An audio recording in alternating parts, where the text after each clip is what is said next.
for those problems. And it was an awesome class yesterday. So today we want to continue in that light, and we'll be looking at purpose development and deployment. So there are three major, no, but not the only stair or ladder to purpose fulfillment. There is the discovery, there is the development, and there is the deployment. However, the challenge with many people is that they stop at the discovery. That you know what you're meant to do doesn't mean you will do what you're meant to do. That you know your calling, you can have dreams, but if you don't do anything about the dreams you have, that dream can turn into a nightmare. All right. So today we will move two steps closer to purpose fulfillment by knowing how we can develop what we have discovered, and then how we can deploy it for the blessings of humanity and the pleasure of God. So discovery of purpose is not an end in itself.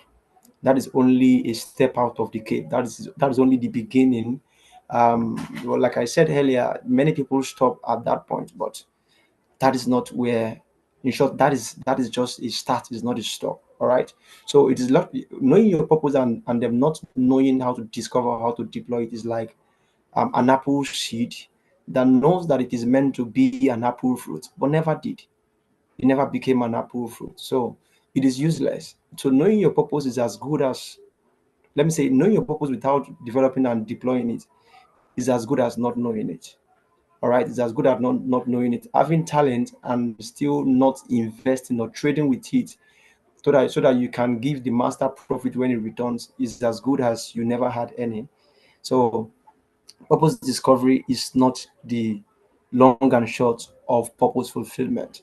And let me also say that every burden, BURDEN, requires or needs a blueprint. Everybody needs a blueprint. Every vision needs values. Every vision needs values. Every passion needs direction. Every passion needs direction. All right. Every passion needs direction. So today yesterday we spoke about discovery, and discovery answers the question. Yeah, thank you. Answers the question of why am I here. You can look at your screen. Why am I here? What was I born to do, or what am I born to do? That's discovery. Right deployment answers the question of what must I become and build to do what I have discovered well. What must I become and what must I build to explore and to manifest what I have discovered or what I was born to do, and to do it well. It is not enough to do it, it's also very important to do it well. Whatever thing that is worth doing is worth doing well. So the last part, which is deployment, that we'll be considering tonight, is you asking the question of how must I show up?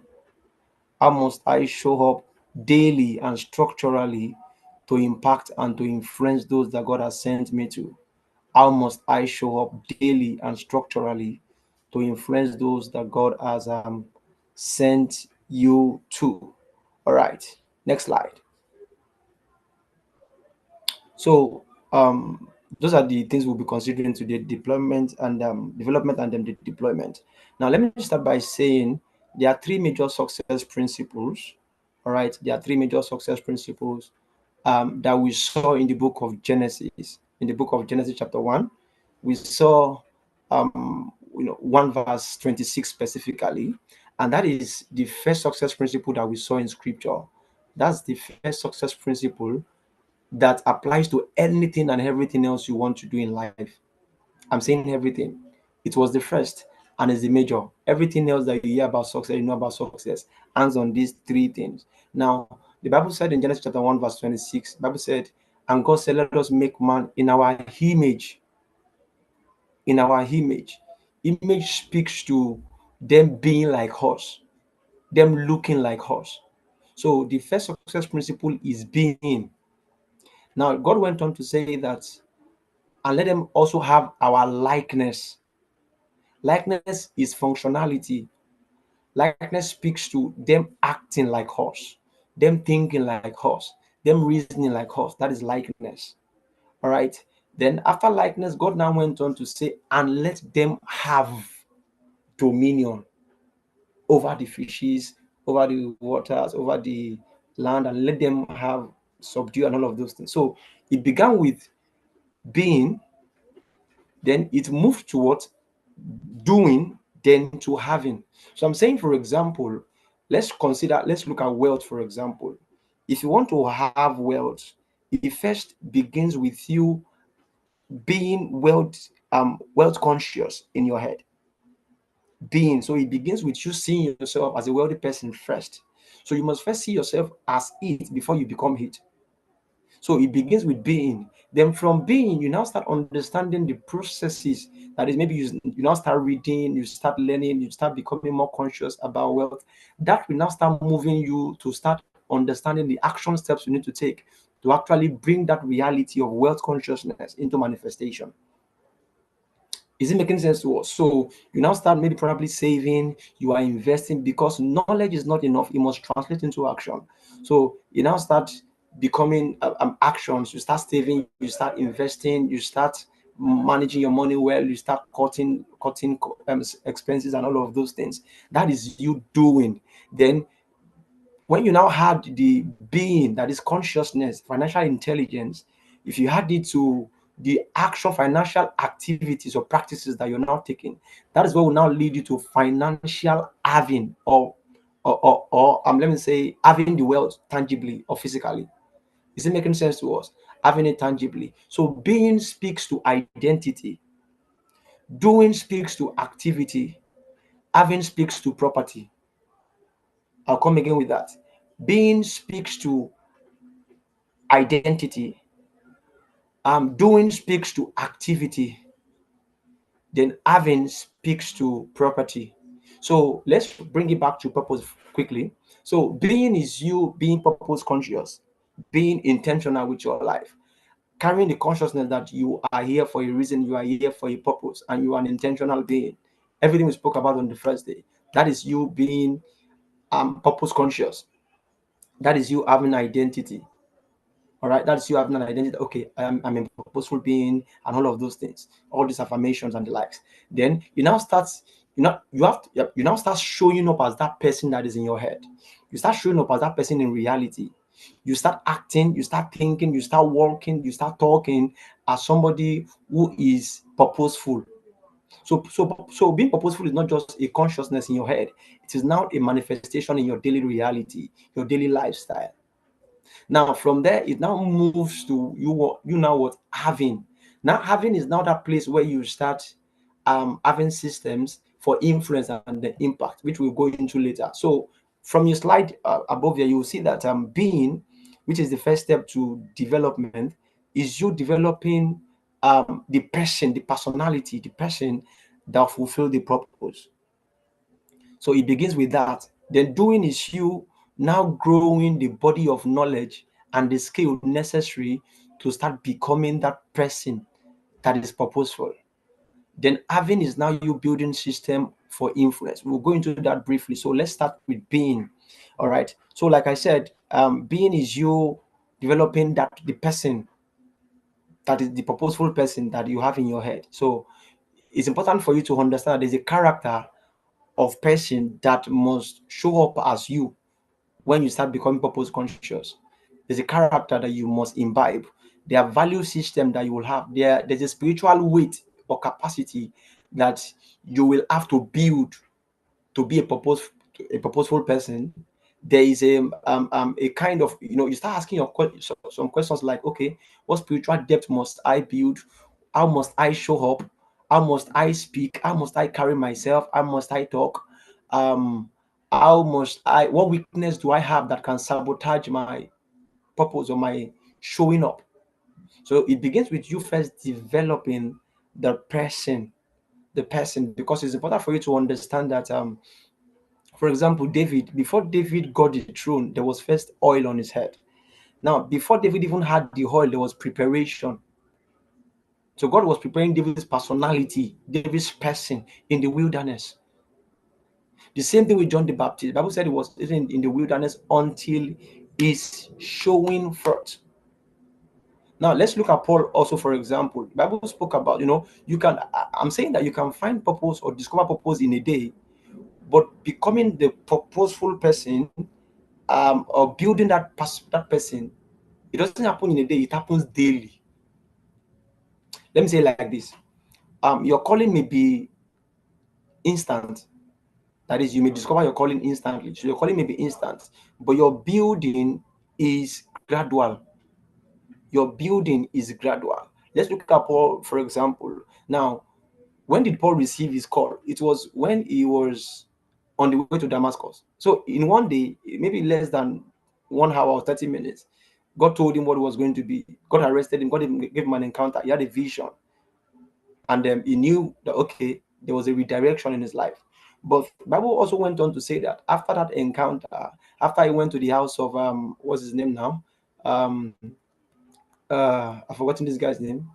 After I went to that guy's house, Bible said he went to, is it Mount of Arabia, for how many years? Maybe for like 15 or so. So he spent days, he spent time. Bible was showing us how he had to hide himself for 3 years, for 15 years, just because of the vision that he received. Is it making sense to us? So it begins with building the person. David got the oil on his head, but he still spent how many years? More than 10 years, still carrying the oil on his head, but not having the throne to sit upon. So it begins with building the person, the 630, building the person. Then then from there, it now moves to doing. So now doing is now you growing the body of knowledge, because you must understand that for every calling, for every assignment, for every purpose, for every destiny God is calling you to, there's a body of knowledge that must sponsor that calling, that must sponsor that assignment, that must sponsor that vision. For example, if you have been called to be, let's say, a business person, you will have to learn sales, you will learn marketing, you will learn customer service. Does it make sense to you? These are some of the things you will learn. If, for example, you've been called to be a medical doctor, like Dr. Mary, you will have to learn human anatomy, right? You will learn chemistry, right? You will learn maybe what's this thing called now? You will learn. There are many things you will have to learn. Does it make sense? Well, there are many things you will have to learn. If you are probably called into the educational system or educational field, you will learn systems, you will learn structure, you will learn literacy, and all of those things. So if you are called to, I'm trying to remember for some of us yesterday, if you are called to um, an addiction recovery ministry, for example, like what's her name now? Yesterday, you is that Miss Victoria?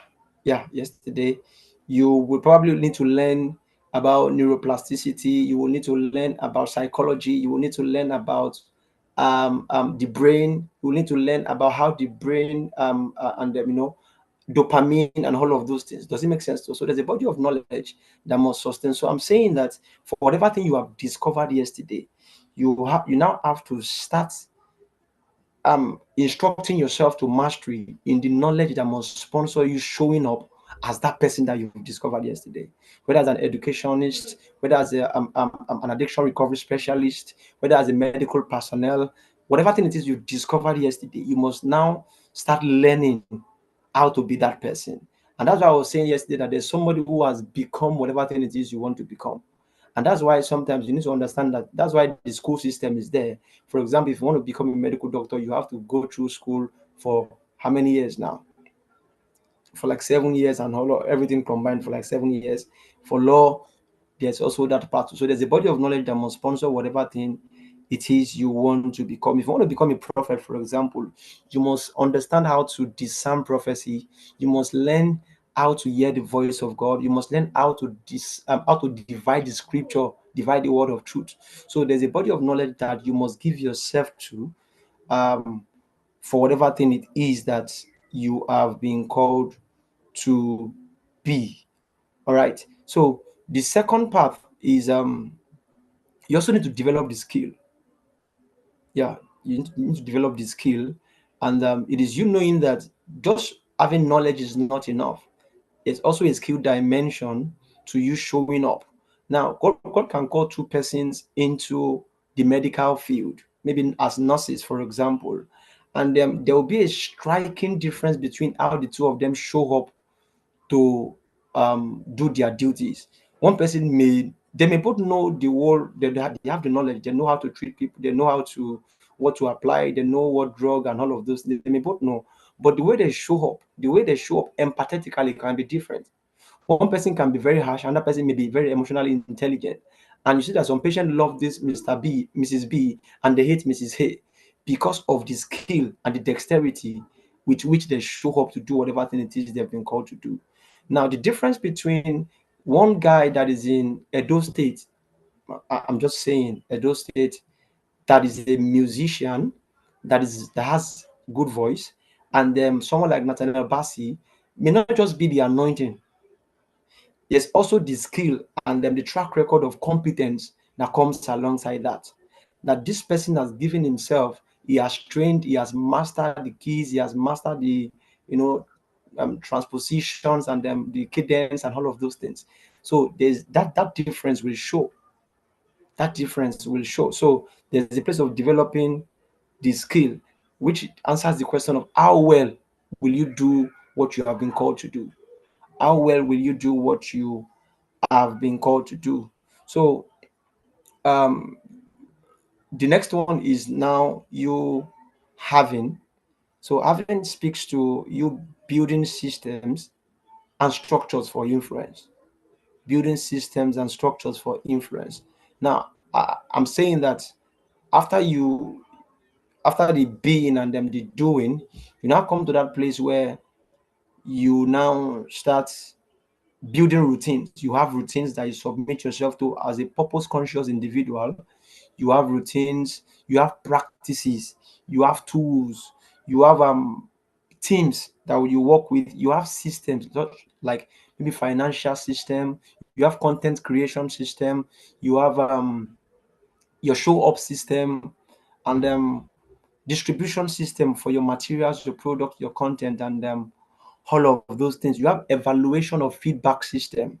Does it make sense to us? So, because anointing can start the vision, anointing can start the calling, but it is system that will sustain it. Anointing can start the assignment, but it is system that will sustain it. I'm saying what made people like Nathaniel Bassi, Dosi Oyekon, Papa Deboye, Joshua Selman, C. Ronaldo, Naul Messi, as many of people that you know who are still showing up and have been relevant over time, over 5 years, over 2 years, over a decade. It is not just the fact that they have anointing. It is the fact that they have built system, they have put systems in place that is responsible for the consistency in their show up. So you see, for example, somebody like Dusi Oyekon, he keeps organizing upper room, for example. Maybe Apostle Joshua Selman keeps organizing every Sunday service at Koinonia. Papa Deboye Redemption City. Does it make sense to us? We'll come to that a little bit later. So, systems is what will sustain what you have started.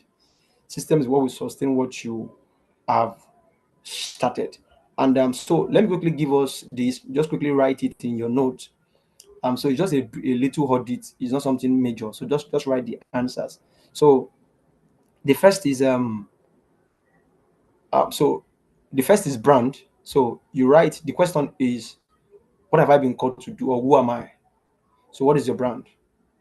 Who am I? So it is answering the question of I am dash dash dash dash dash. So you write it.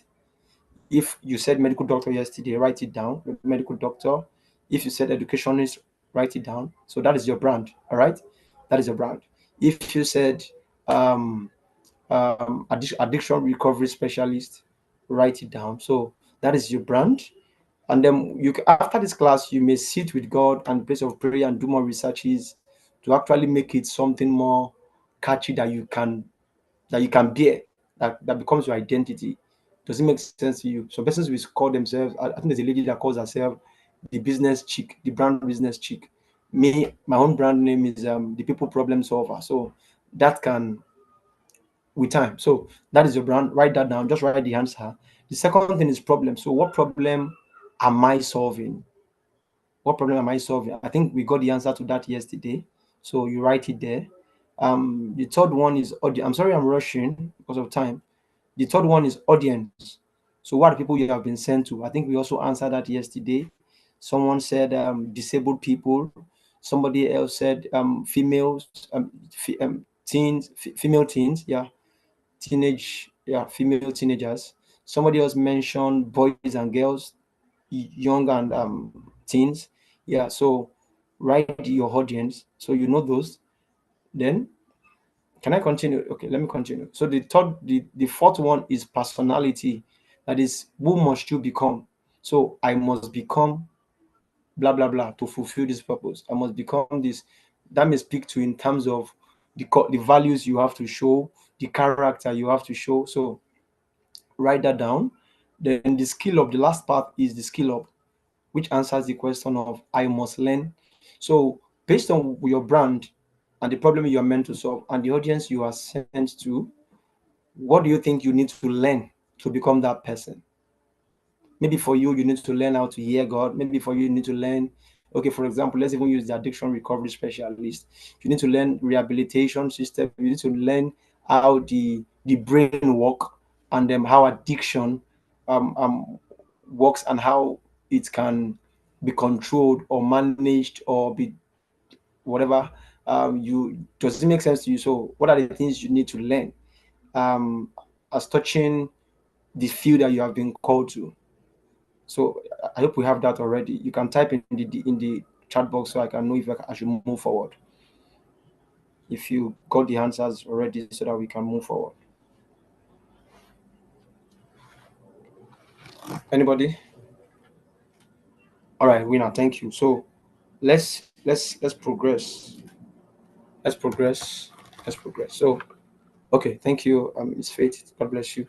So that's majorly it on development of purpose.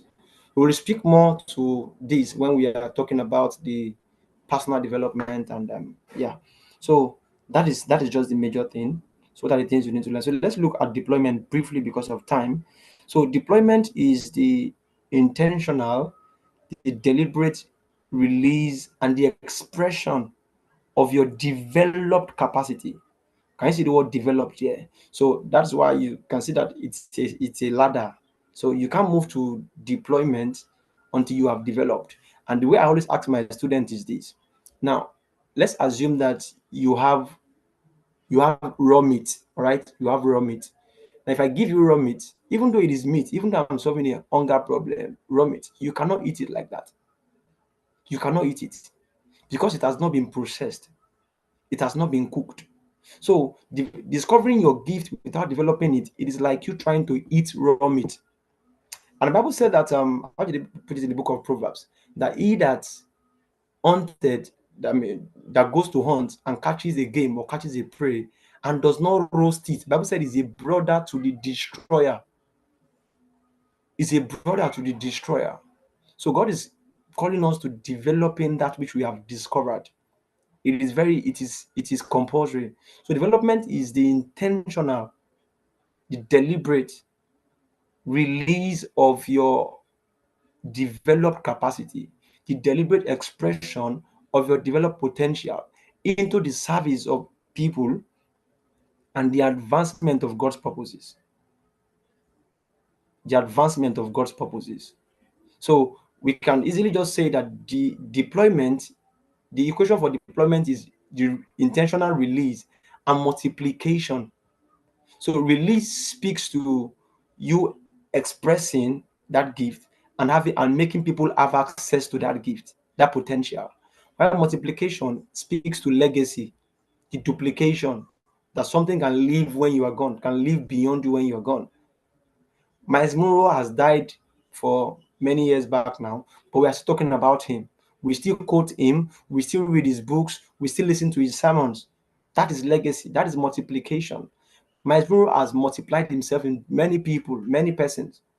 The same thing with Billy Graham, the same thing with Jesus. Does it make sense to us? So that is deployment. And let me quickly say this.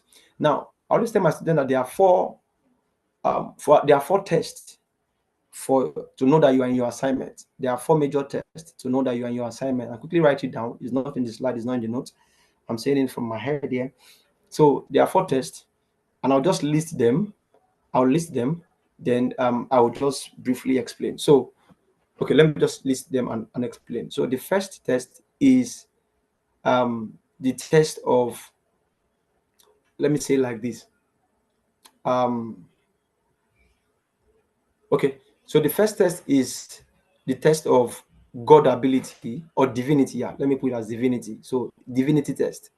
Divinity test. So divinity test means that whatever thing it is you're calling your purpose or the problems you are trying to solve must bring glory to God, must bring pleasure to God. So that is divinity test. Divinity from the word divine. Do we have that? So divinity test. So I'm saying that whatever thing you've discovered, you have to pass them through these four tests to be able to discern certainly that you are in purpose and you are in destiny, that you are doing the right thing. So the first is divinity test that speaks to the fact that you are actually pleasing God. The Bible said God made everything for his pleasure. So divinity test. The second is ability test. Ability test. Ability test. So ability means that it connects with a natural capacity on your inside. It connects with a natural gifting on your inside. It connects with a natural potential on your inside. So that is ability test. So it must connect with an ability that you have naturally. And that's why we spoke about some of these things yesterday. I think was a winner or Miss Faith that was speaking about. I think it was winner that was speaking about having burden for people to intercede for them. That's natural. She's not trying to manufacture it. Does it make sense? Also, I've listed divinity test. I've listed ability test. The third test is personality test. And personality test means that it must bring you personal satisfaction. It must bring you personal fulfillment. It's just the way you feel like when you feel when you have done that thing, when you have showed up doing that thing. So it must bring some sense of personal fulfillment to you. That's the thought. Now the fourth one that I'm giving you is um humanity test. Humanity test, which means that it must be a blessing to humanity. It must be solving people's problem. It must be helping people. So whatever assignment or problem you think you're solving, or whatever thing it is you're doing, that is just about you and it's not solving people's problem. It is not your purpose. It is not your assignment. It's not your calling. I said yesterday that there's always an audience for your assignment. All right. So let's quickly move forward to the next slide, please. Let's move forward. So that. And let me say this before we move to the next slide. Let me quickly say this. Now, aside from just knowing the four tests for your purpose and your assignment, there's also I always say some tell my students that there are about four things that every purpose must be converted to for you to be able to know that you've started deploying your purpose. I'm saying when it comes to deploying your purpose, it usually show up in about four major areas, at least one of these four major areas. All right.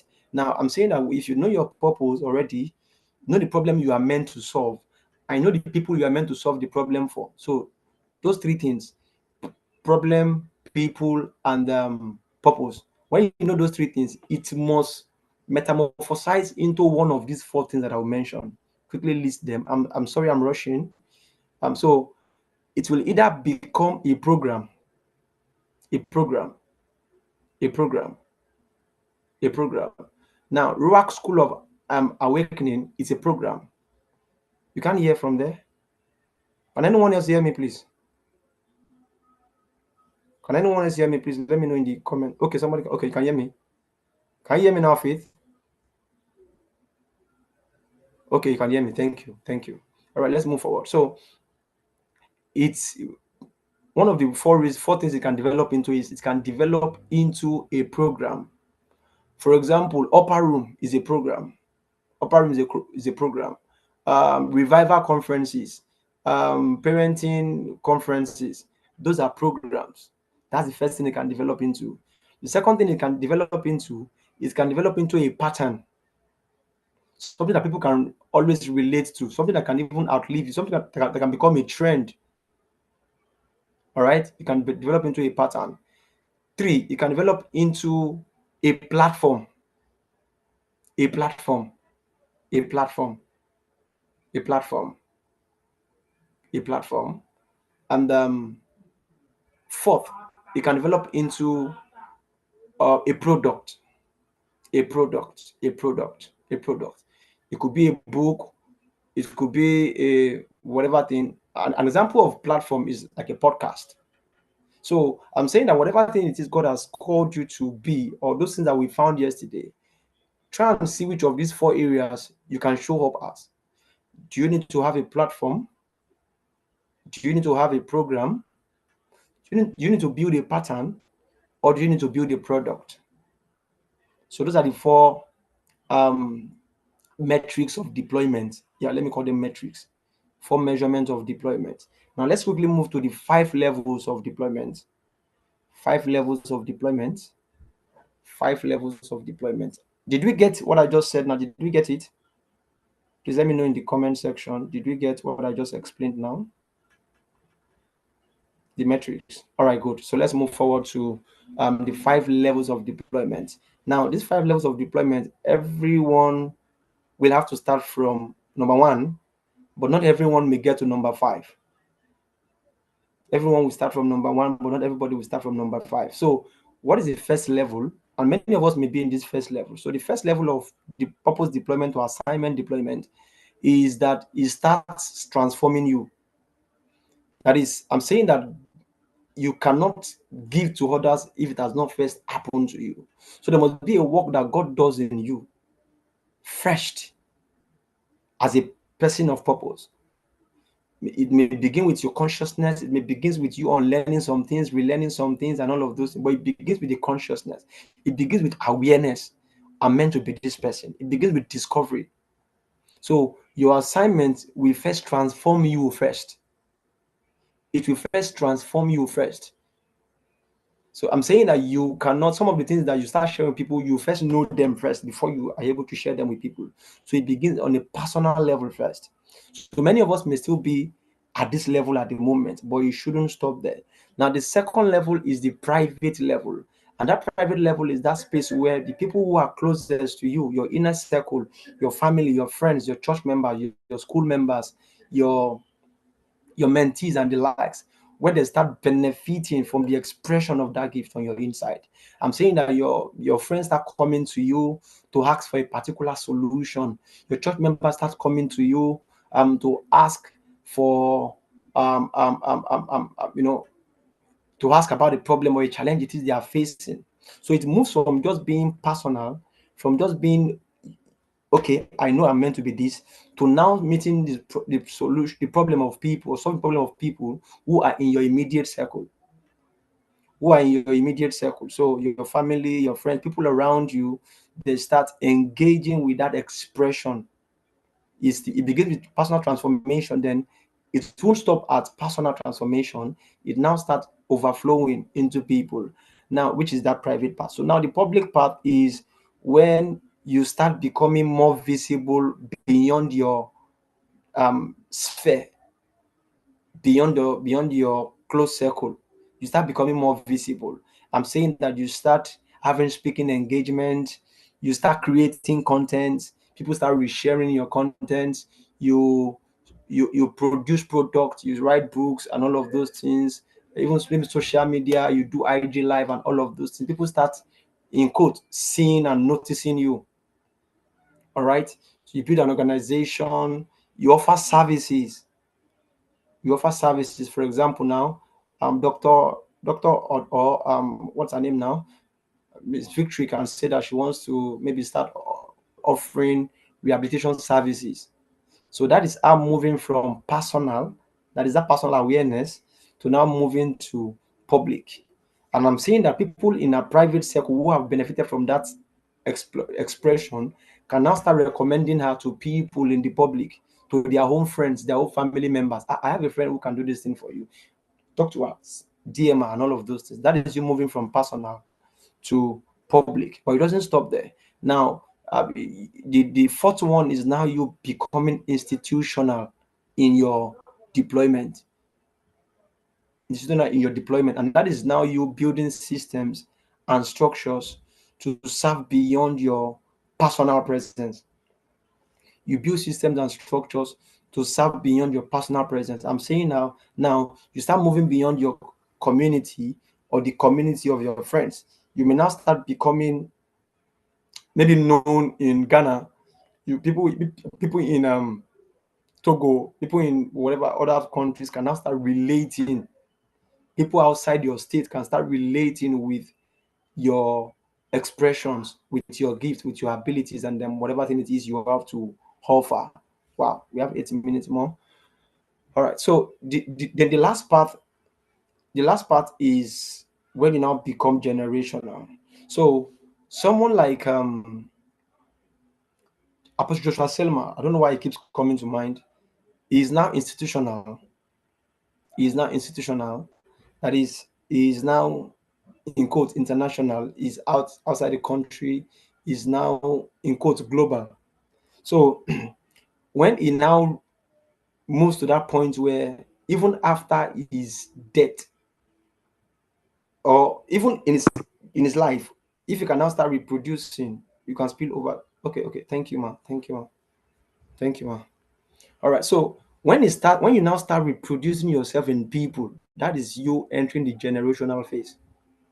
When you start reproducing yourself in people, and I'm not saying that you start making clones or copies of yourself, but it means that you start infecting, you start influencing the people with your orientation, your ideology, your modus operandi, your philosophy about life, about things, about success, about failure, about building, about organization.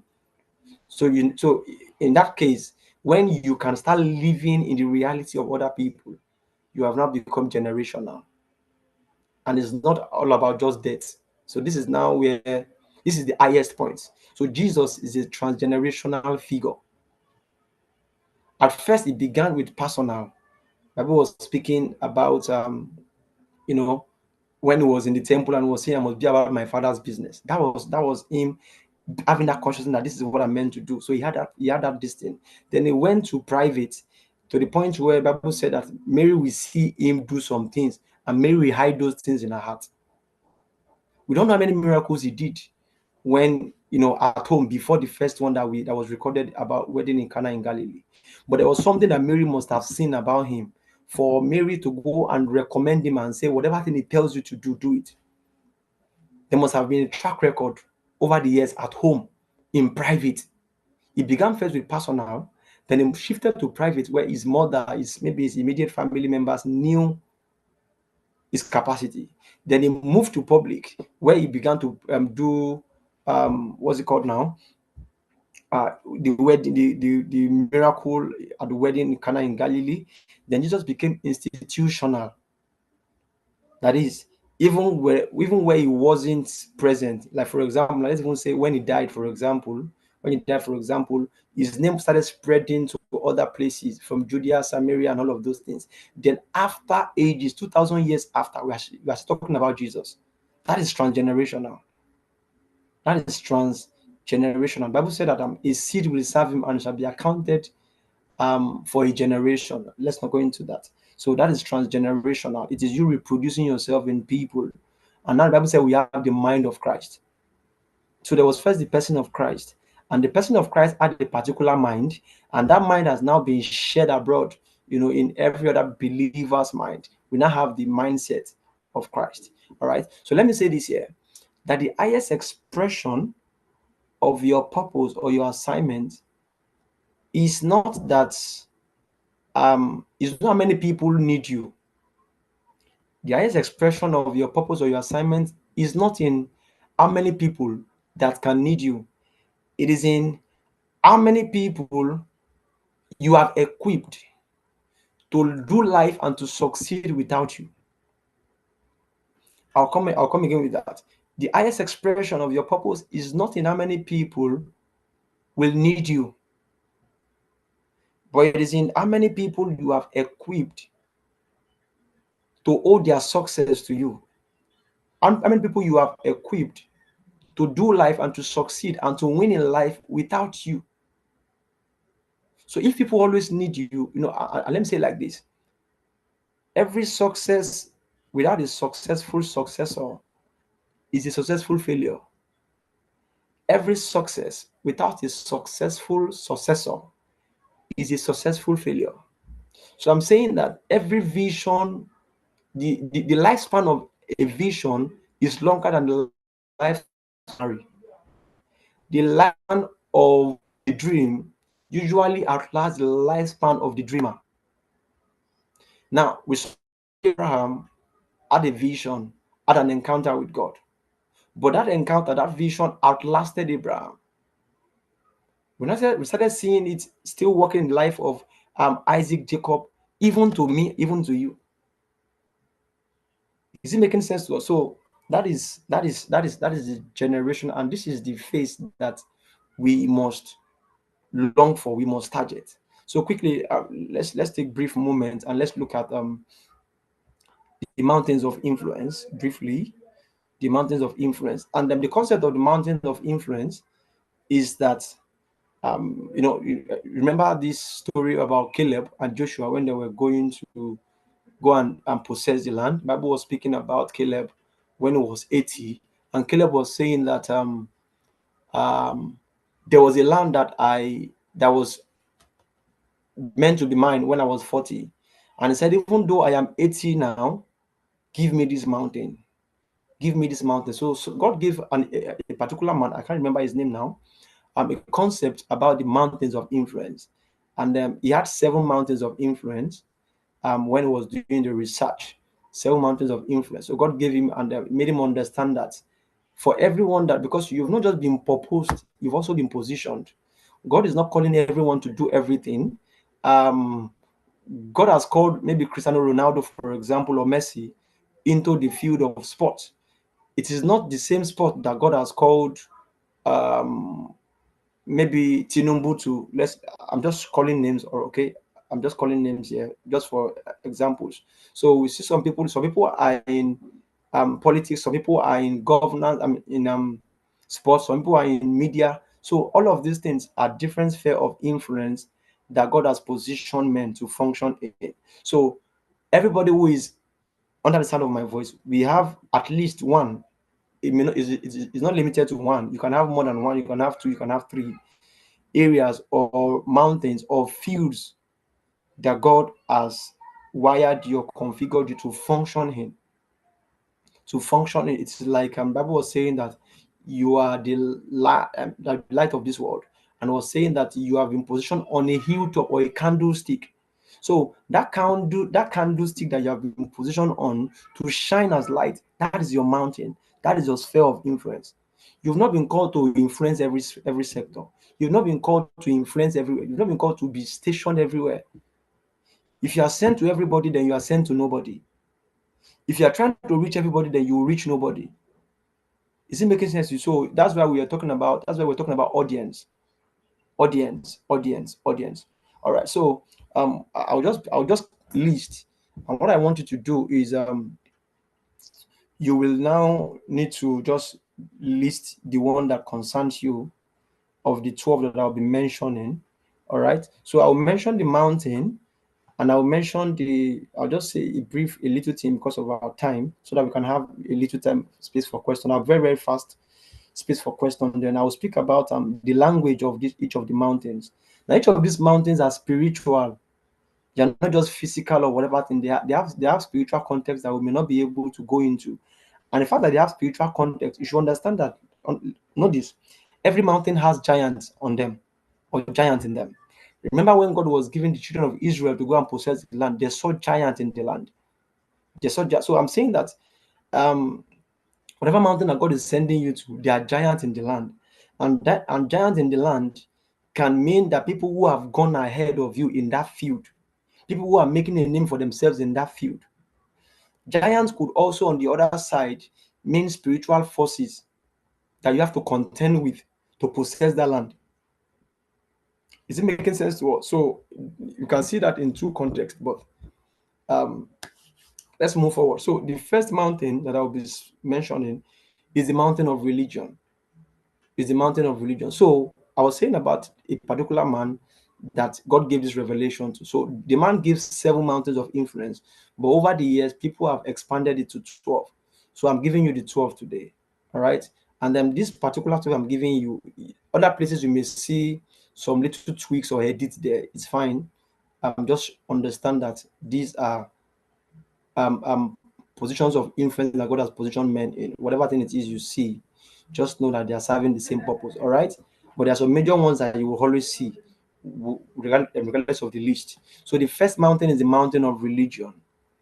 The mountain of religion. And I know your pastor is coming to mind, missionaries are coming to mind, your spiritual discipler is coming to mind, and that is justice. So the mountain of religion, they're influenced by faith, by doctrine, by discipleship, by spiritual formation and transformation.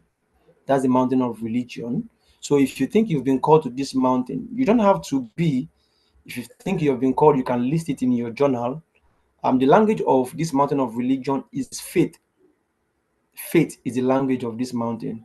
Now, quickly to the second mountain, and then people like your pastors, your teachers, missionaries, evangelists, revivalists, they come to mind here, right? They come to mind here, right? So, the second mountain is the mountain of family life. The mountain of family life. The mountain of sometimes they call it relationship and family life. Yeah, relationship and family life. So that's the mountain of family. Um, and if you think you have, if you realize that you have burden for marriages, burden for parenting, burden for romantic relationships and people doing relationships well, you have burdens for family culture, children raising, this may be your mountain. This may be your mountain. So you can just list it and write family, family. All right. So the third mountain we are listing is the mountain of education. The mountain of education. I think somebody mentioned that, was it Progress? I can't remember. Was it Progress? Now she says she's a teacher at the moment. So this may just be your space. So you influence through schools, trainings, researches, mentorship, books, and all of those things. The language for this mountain is knowledge. Is knowledge. Is knowledge. The fourth mountain, like I said, I'll be a bit fast. The fourth mountain is the mountain of politics and let me say politics, leadership, and governance. Politics, leadership, and governance. So you are speaking about influencing through policies, through laws, through civic responsibilities. So the language of this um, particular field is policy. Yeah, policy, policy. The fifth one is commerce. Commerce. Some persons call it business and economy. All right. So the language of this particular field is money. Is money. Ego. So we are talking about wealth creation. We are talking about entrepreneurship, employment, um, um, empowerment. All right, products and services. That's what we are talking about when we talk about the mountain of commerce, the mountain of commerce or the mountain of business and economy. And like I said, there are spirits behind or there are spirits that are influencing each of these. Now, for commerce, for example, the spirit on the other side, the dark spirit that is influencing this, um, will be the spirit of mammon. All right. For family, for example, that's the spirit of rebellion. All right, that's the spirit of rebellion. So there are spirits that are um, actually attached to this mountain. Bible said that even though we war in the flesh, we do not. Even though we walk in the flesh, we do not war after the flesh. All right. So the sixth mountain is the mountain of media. Yeah, the mountain of media, the mountain of media, and we are talking about your social media here. You're talking about your TV. You're talking about podcasts. You're talking about publishing. You're talking about journalism here. That's the mountain of media, and the mountain of media. Um, um, Let me say The language for the mountain of media is virality or trend, trend. That's the language, trend. So it is media that makes things trend. It is media that pushes. Before you know it, now maybe something happened, and before you know it, it has spread. That is the mountain of media right there. And then God is calling everyone to take up at least one of these mountains and begin to express their gifts and their abilities. Is it making sense to us? Now, the seventh one is the mountain of art and entertainment. Art and entertainment. Art and entertainment. Art, creativity, and entertainment. So that speaks to music, that speaks to film. Someone like evangelist Mike Bamiloye is in this space. Is in this space. So as a filmmaker, as a producer, is in this space. Maybe as an evangelist by office is in the mountain of religion. Do you see that is having two now at least? All right. So we are talking about design, we're talking about photography, we're talking about creative expressions. The language of this field is creativity, creativity and culture. Creativity and culture. Quickly, the eighth one is the mountain of science and technology. Mountain of science and technology. We are talking about researchers, engineers, software engineers, what's it called now? Even the medical people. Okay, no, let's not put the medical people here. All right, so we are looking at AI and all of those things, the tech bros, tech gurus, and all of the likes. You know what they call STEM, STEM, STEM. That's speaking to science, technology, engineering, and mathematics. So people in this field, in this arena, they belong to the science and tech mountain of influence. Now, the language of this mountain is innovation. Innovation. That is the language of this mountain. Then quickly to the ninth one. I hope we are getting them, please. Hope I'm not too fast. Can I see in the chat box? Can I move on? All right. Thank you, winner. Let's move forward. So to the ninth one, we have law and justice. Law and justice. So if you are someone who you're passionate, and we spoke about some of these problems yesterday. So by the time you start looking at the problem and you start correlating them with this mountain, you will see the one that applies to you there. You will see it. By the time you start permutating your gifts, your expressions that we spoke about yesterday with some of these matters, you see the one that you fit in and the one that you do not fit in. All right. The goal is not for you to start fitting in the places you do not fit in. The goal is for you to be a best fit in the places you fit. That should be the goal. That should be the assignment. That should be the consciousness and your drive. So we have law and justice. So law and justice speaks to human rights, advocacy, legal practice. Lawyers, they belong here. Police officers, they belong here. Activists, they belong here. Maybe just notice that somebody just loves advocating for something. He's always passionate. He's always hungry. They belong to this place. All right. So the tenth one is health and wellness. Health and wellness, and this is where public health, medicine, fitness, dieting, nutrition, healthcare, body, you know. Okay, the language for law is right, RIGHT. So they're always fighting for right. You hear about fundamental human rights, you hear about freedom of expression and all of those things. So that is it's about right. It's about right. All right, it's about right. It's about right. Can I continue? All right. So for health, the language for health is well-being or wellness. Let me just say well-being. All right, well-being. So the mountain is health and wellness. Yeah, we name it health and wellness. Yeah, health and wellness. So the language is well-being. So maybe emotional well-being, physical well-being, mental well-being, psychological well-being. If you're passionate about these areas, about the body, about kinetics, kinesiology, and human kinet, and all of those things, physiology, human physiology, this is your place. This is your field. This is your field. All right. the addiction recovery. This is your field. The 11th one is community and social development. Community and social development, and this is some persons, they are just very, very passionate about social impact.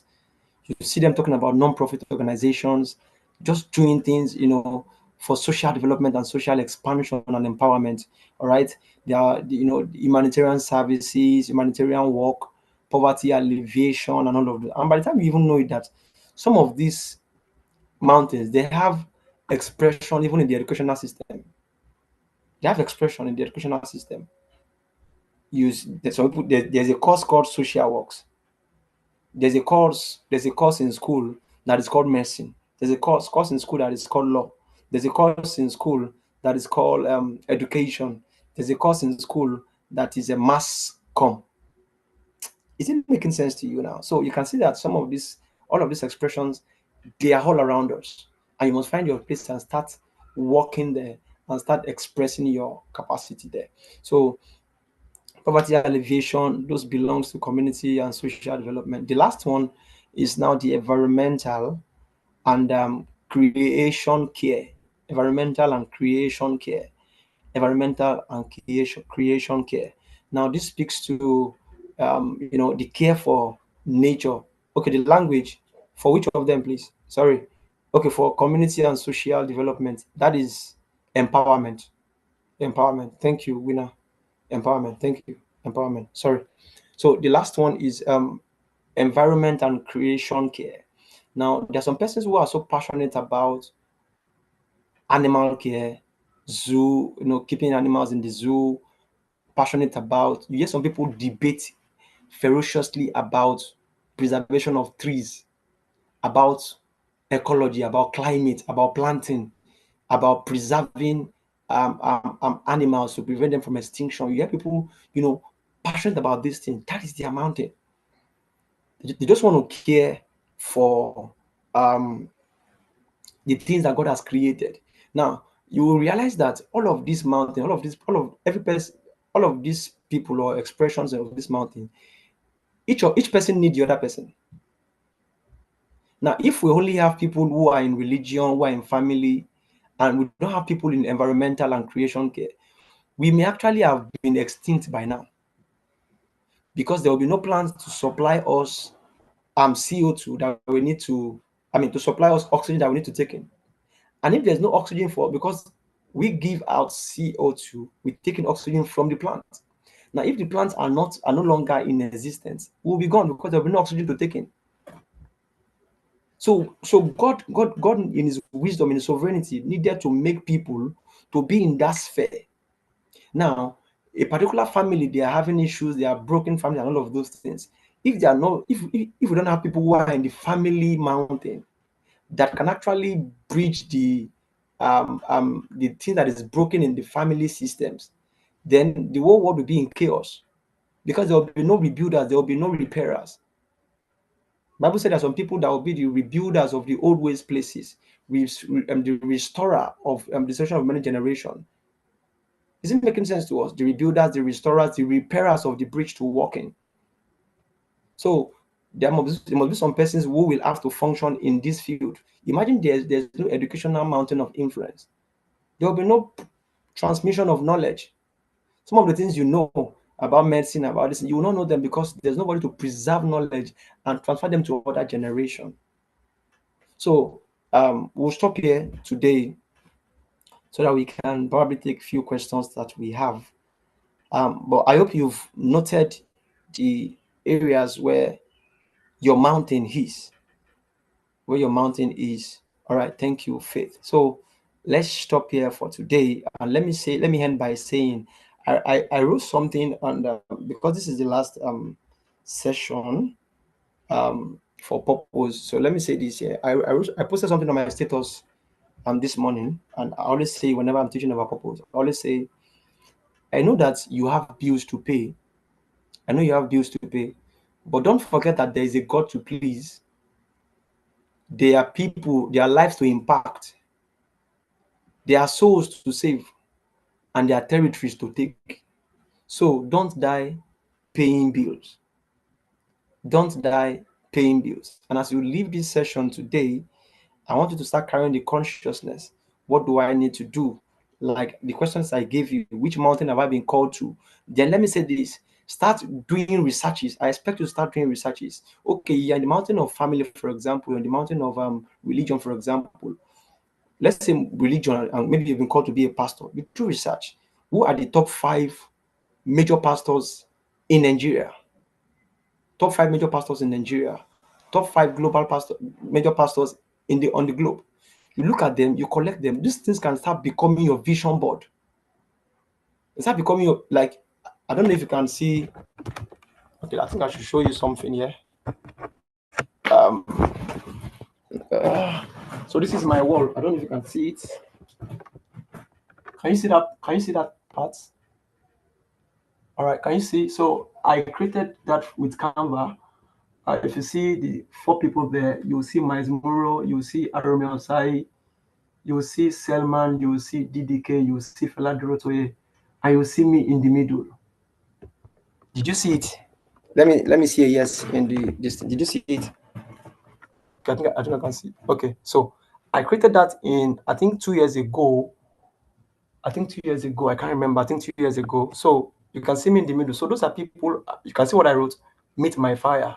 So those are people that they influence me to a very, okay. Thank you. You can see it. So those are people that influence me to a very, very large extent. Does it make sense to you? Based on what God has called me to do, or which path that I feel I need to actually walk in. So I'm saying that you cannot start doing research. Okay, this is the place God has called you. You are an addiction recovery specialist. Who are the top addiction recovery specialists or coaches in Nigeria? Start local, or get those in Nigeria, get those this thing, both secular and those of the faith. Now let's say that those who are secular, they may teach you skill. They may teach you skill, but those who are spiritual will teach you spirit. You need both. So don't just say you just want to learn from people who are maybe those who are just Christians, because one of the disadvantage, or one of the tragedy in many places, is that people who are, and Jesus confirmed it. Jesus said the people of the children of this generation, they are wiser in that generation than the children of light. And that's a tragedy, because it shouldn't be. We are the ones who should actually be the ones. Do you get what I'm trying to say? But that's just the reality. I'm saying that there are many people who are unbelievers who are working harder on their craft than believers are. And that is why, so it's not just because they whatever thing. Sometimes skill is the difference. And skill doesn't recognize faith. Skill doesn't recognize prayer. So I'm saying you can pray more, and if you are less skillful, the world will celebrate the one that is more skilled and less prayerful. Prayer is important, but you must balance it with skill. Does it make sense to us? So start doing your researches, start collecting. Okay, my status post again. Okay, I said I know you have bills to pay. I know you have bills to pay, but don't forget that there are souls to save, there are lives to impact, there is a God to please, and there are territories to take. So don't die paying bills. Don't die paying bills. Let me come again. I know you have bills to pay, but don't forget that there's a God to please, there are lives to impact, there are souls to save, there are territories to take. So don't die paying bills. So I'm saying that based on this mountain of influence and everything we've done in the last 3 days, the discovery that we did 2 days ago, the what's it called now? Okay, the discovery that we did yesterday, and deployment and development that we did today. Start looking at people who are working in that field. Who are those people who are solving some of the problems we listed yesterday? What are those people who are solving loneliness problem, depression problem in Nigeria? You will see people there. So start collecting them, write their names, download their pictures, create a collage of them. You have WhatsApp. Even if you go on ChatGPT, you will do research and all of those things, collect them. Those people will become your picture of possibility. But we'll talk more about this when we are talking about purpose, personal development. For the next time, I will be with you. All right. I hope